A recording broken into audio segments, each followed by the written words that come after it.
Good morning. Many thanks to organizers for this incredible event. I'm really excited about the program. It's important and very timely. Our company is one of the largest food producers in Eastern Europe. We produce more than 2 million tons of food a year. We work in 50 countries. We feed 200 million people. In my presentation, I want to share the views of our company's board of directors on the future and how do we analyze the developmental trends. Technology always is the result of some humanitarian idea and socio-cultural aspects. Therefore, before talking about technologies, let's take a quick look at socio-cultural trends. In what system we are doing business today? This socio-economic model, capitalism, is about 400 years old. The main driver is competition. The main rule, everything that is not prohibited is permitted. In this model, the strong has the right to destroy the weak. It's a very tough world. How do we, as a business, choose the technologies to make money and set the prices for our products or level of profitability? We may have two different sources of motivation. The first one, values. I'm making money by doing good for others. And the second one is passion, greed. I want more. And humanity had a choice. The first one, to describe values and to create ethics of choosing technologies and setting the price, or to trust the market. And competition will self-regulate everything.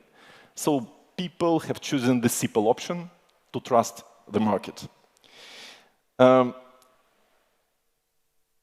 want to say that the philosophy of competition as a social institution is a voluntary acceptance by society that greed is the engine of progress. And the result, the trend towards consolidation of business and emerging of wide variety of transnational companies in different industries, and then specialization of labor as a primary driver of economic efficiency. Consequently, a person working on a junior or mid-level position in such companies doesn't have to possess holistic competences. No supply, no demand. As a result, huge problem with global education. So business gets bigger and people get smaller. As a result, with the increasing complexity of technology, it is increasingly difficult for a modern person to understand what is useful and what is dangerous for the health. As modern biotech engages in human physiology, we need to agree on a particular red lines before we move on to technology. We need a code of ethics for biotechnologies. But before talking about ethics, we have to answer the question, how do we see men? There are two opposite points of view. The first one, man is perfect by nature. And the meaning of life is to reveal the potential inherent to him. The view of traditional religions. The second point, man is imperfect by nature. And therefore he needs to be improved, upgraded, strengthened. The view of transhumanism and postmodernity. The technology in the first case is something that helped to realize that potential. And in the second case, the technology is something that will make men better. Upgraded various firmware, chips for brain, cyborgization. So without clarifying these issues, we shall create distrust and fear of the new, especially in food innovation. How do we as a business prepare ourselves for the lack of qualified staff? Automation, digitalization, robotic application, artificial intelligence. So people understand that opportunity to work in the future will be the privilege. At the same time, look at the signs of the modern times. Basic income, metaverses, gaming industry, legalization of soft drugs, liberalization of gender agenda.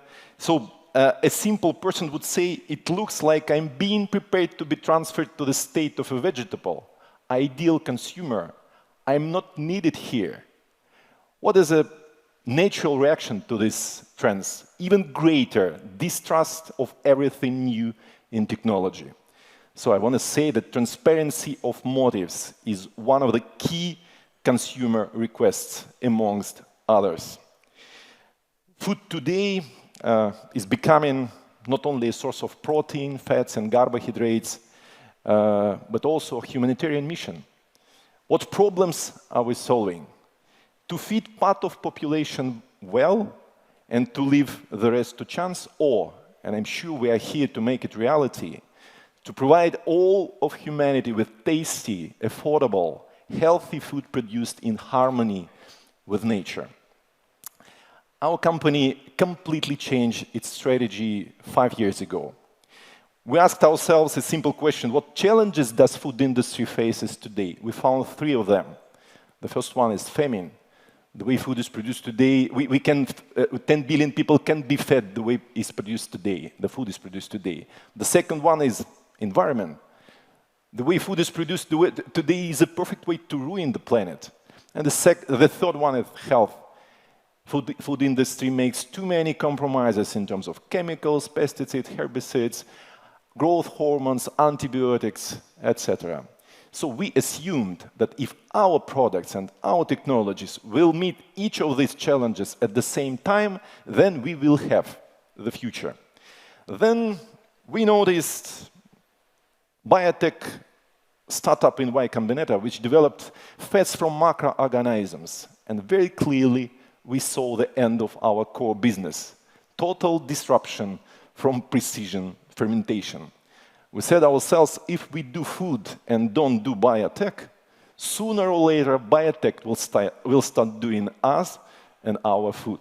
We've tripled investment to science and innovation. We've built our own scientific campus. That's not a picture from internet. It's our R&D center. We've got 100 researchers there, 12 laboratories. We are cooperating with 20 partner institutes around the world. And our scientists helped us to rethink the challenges and technological trends. We can see 3 fundamental processes in science during the past 20 years. Human genome sequencing, breakthrough in the study of microbiota, and biotech revolution. Domestication of microorganisms, as Tony Seba from American Rethink X calls it. We identify 3 groups of technological trends: transformation of basic technologies, breakthrough in biotech, development of molecular-based methods. Basic technologies are traditional methods of obtaining the chemical substrate of food in hundreds of million tons. And we divided it into 2 sources of benefits, getting benefits from plants and getting benefits from animals.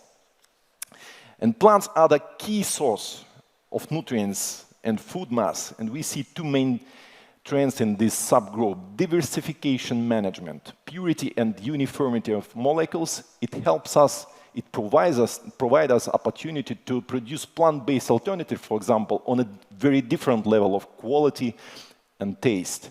And the second, universalization management, using the different types of raw materials, for example, soya, nuts, seaweeds, peas, on the same equipment.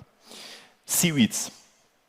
This is one of the most promising alternative sources. It has potential to create a commodity mass comparable to plants.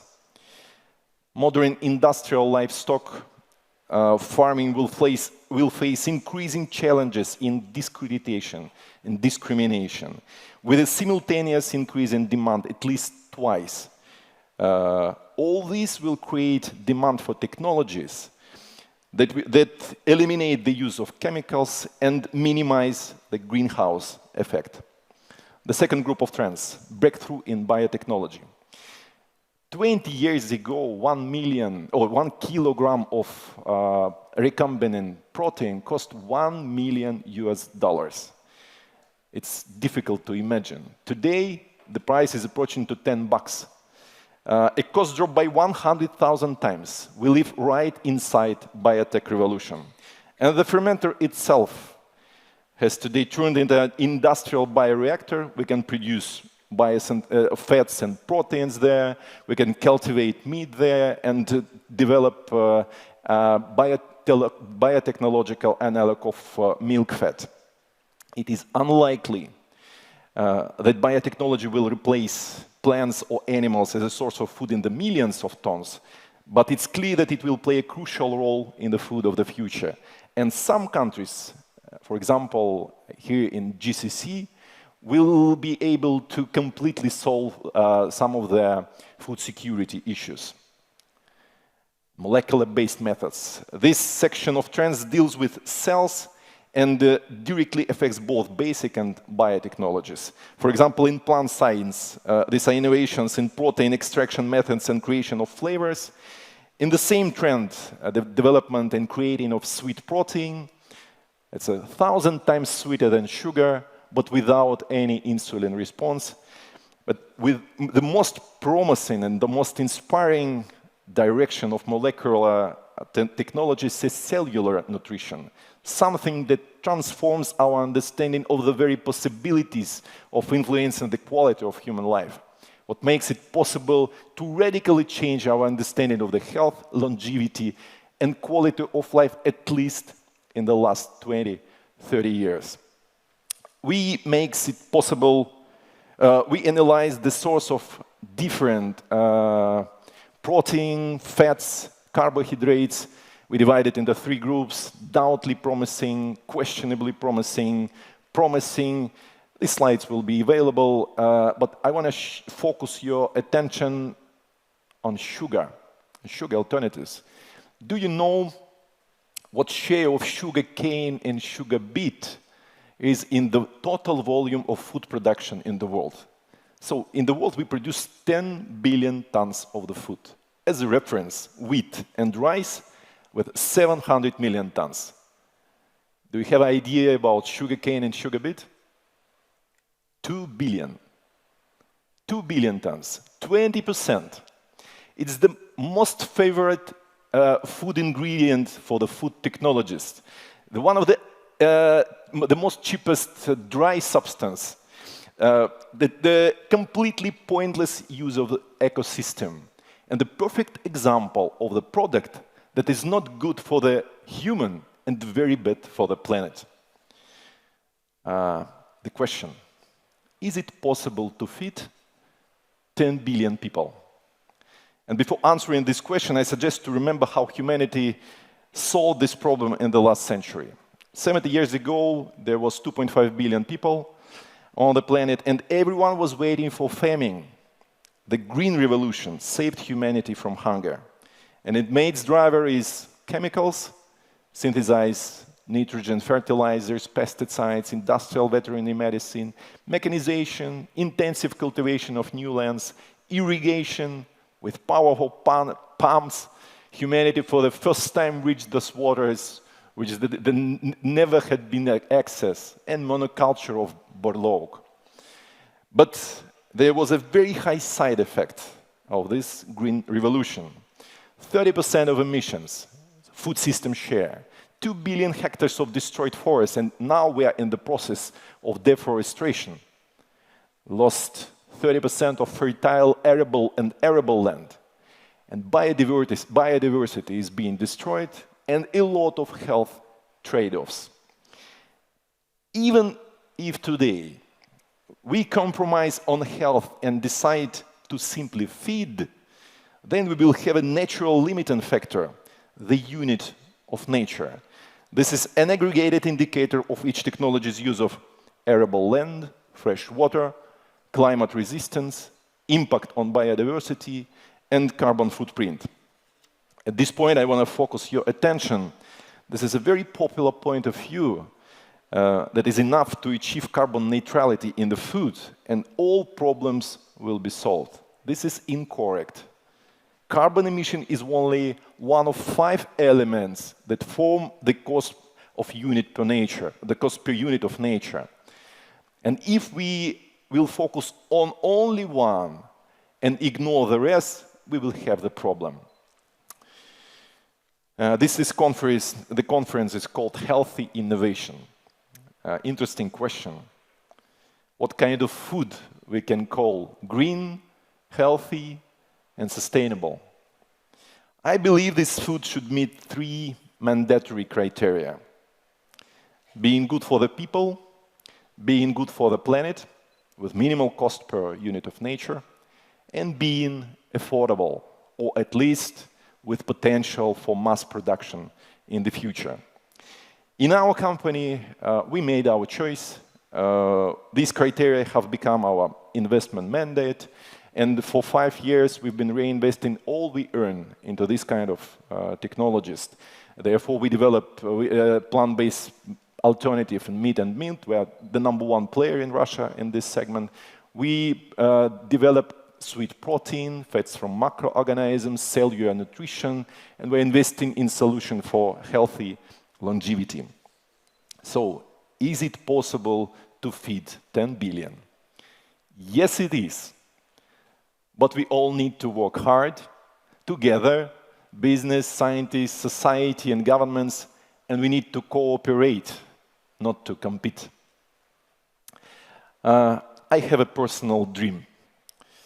To be honest, I don't like the future with tablets and gels as a food. And my dream, for example, in 20, 30 years, we will have the same conference, and we will have dinner, close-in dinner. And in our table will be very interesting plant-based alternative and other super organic food. And we will be talking. But we will be talking in this dinner not how healthy this food is. It will be very healthy. Not how sustainable it is. It will be very sustainable. But we will be talking about how incredibly delicious this is. Thank you.